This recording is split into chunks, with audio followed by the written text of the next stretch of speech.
শান্তিপুর গ্রামে রাকিব নামে এক যুবক থাকত। সে খুব হাসিখুশি ও সবার প্রিয় ছিল। কিন্তু তার একটি বড় ভুল ছিল, সে নামাজ পড়ত না। শান্তিপুর গ্রামে রাকিব নামে এক যুবক থাকত। সে খুব হাসিখুশি ও সবার প্রিয় ছিল। কিন্তু তার একটি বড় ভুল ছিল, সে নামাজ পড়ত না। আজান হলে গ্রামের সবাই মসজিদে যেত। কিন্তু রাকিব মোবাইল, আড্ডা আর দুনিয়ার কাজে ব্যস্ত থাকত। সে বলত, এখনো অনেক সময় আছে, পরে নামাজ পড়ব। এক গভীর রাতে রাকিবের বুকে প্রচণ্ড ব্যথা শুরু হল।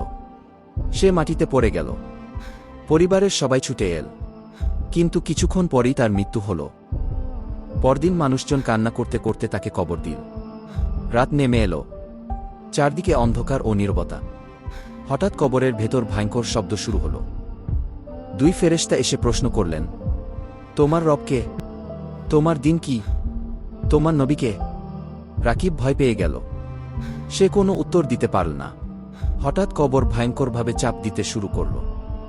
রাকিব যন্ত্রণায় চিৎকার করতে লাগল। তারপর কবরের একপাশে জাহান্নামের আগুন দেখানো হল। চারদিকে শুধু আগুন আর ভয়ঙ্কর শব্দ।